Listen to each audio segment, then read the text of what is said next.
di Malaysia. Selaras dengan Perintah Kawalan Pergerakan, stay at home, duduk di rumah, jangan keluar. Saya Konstantin Palawan, salam sejahtera.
Assalamualaikum dan salam sejahtera.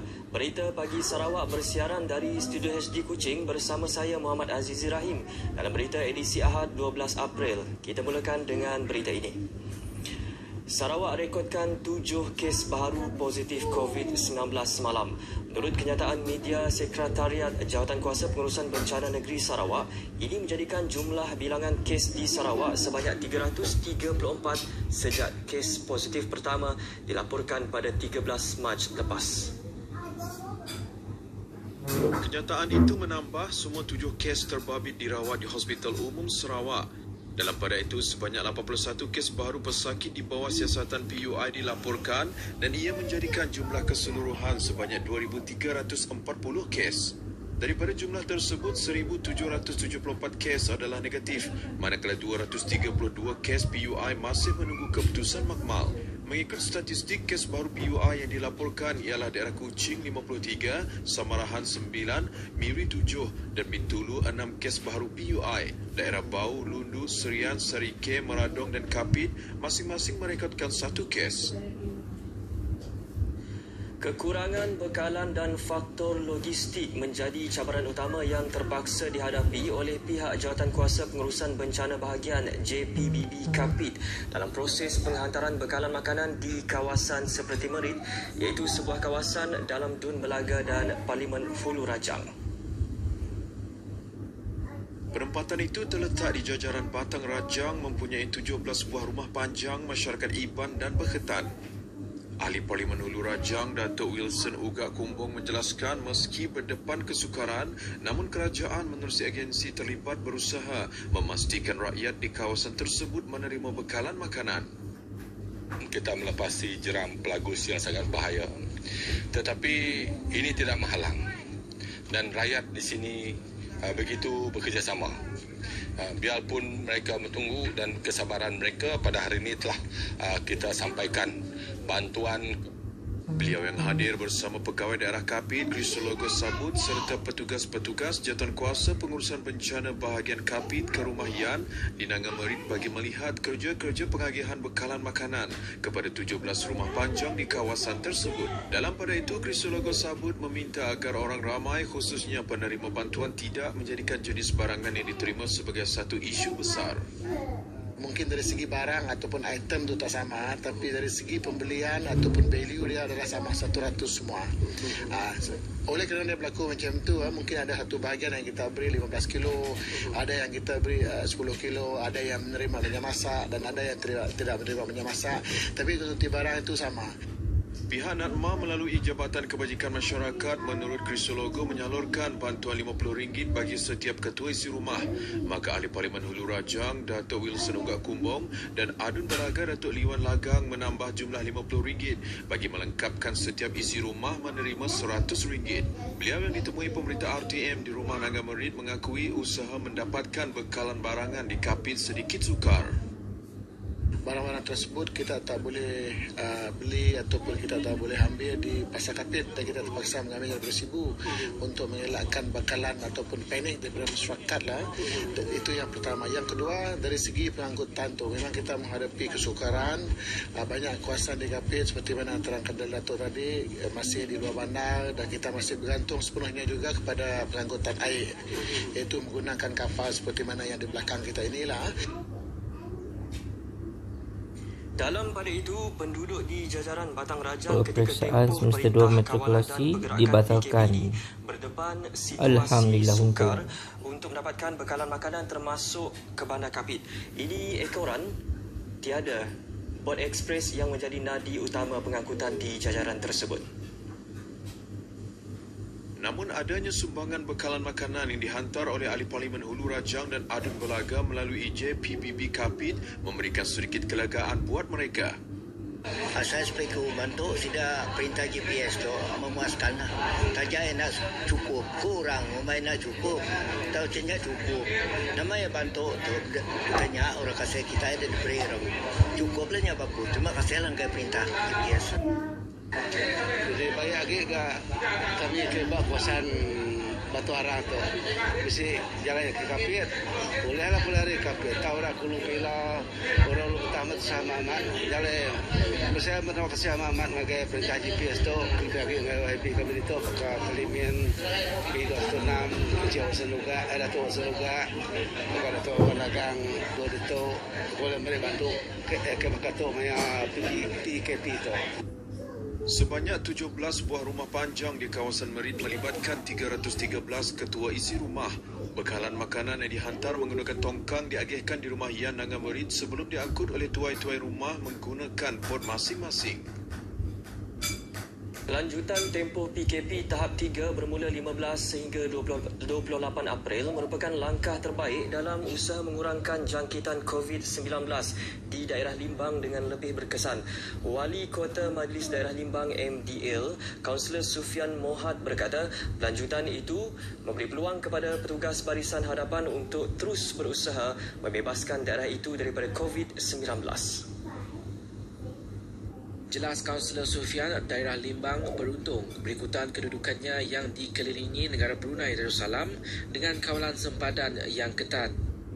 Dan dari segi sempadan, kita amat terkawal sebenarnya. Dari segi jumlah kemasukan orang pun amat terkawal. Dengan juga PKP yang telah dijalankan oleh pihak kerajaan ini, kawasan kita ini sebenarnya semakin terkawal. Tambahnya, lanjutan PKP memberi isyarat jelas kepada penduduk Limbang terhadap bahayanya wabak itu. Ditemui pemerintah selepas meninjau keadaan semasa di bangunan Pasar Cina Limbang, beliau turut memuji sikap peniaga-peniaga di bawah MDL dan pengguna yang patuh arahan ketika membeli. Berhubung pelanjutan tempoh PKP dan usaha mengurangkan risiko terdedah dengan COVID-19, golongan muda di Sibu mula memasarkan produk berasaskan pertanian dengan kaedah perniagaan dalam talian. Usaha itu berjaya mendapat sambutan yang menggalakkan. Salah seorang usahawan tani muda yang mengasaskan laman web asastani.com, Alexander Frederick Diglin berkata, penggunaan teknologi terkini amat membantu dalam memasarkan hasil tani, lebih lagi dalam tempoh PKP. Justru beliau menggalakkan anak muda merebut peluang dan bekerja keras untuk kekal relevan dalam apa jua bidang yang diceburi dengan mengadaptasi penggunaan teknologi.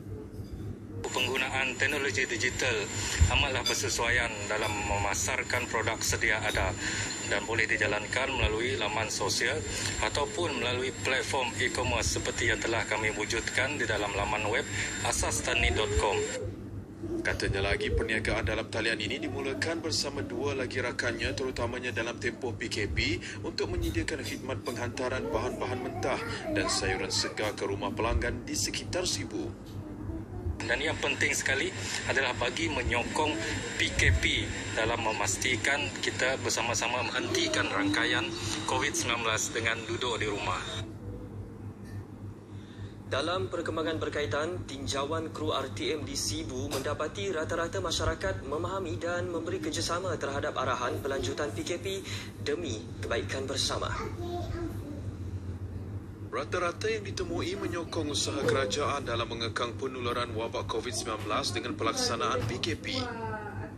Sama-samalah kita mengikut arahan kerajaan dan pihak tempatan supaya kita jangan keluar dari masa yang telah ditetapkan. Amat berbahaya pada penyakit-penyakit yang terjangkit pada dalam Malaysia dan di seluruh dunia.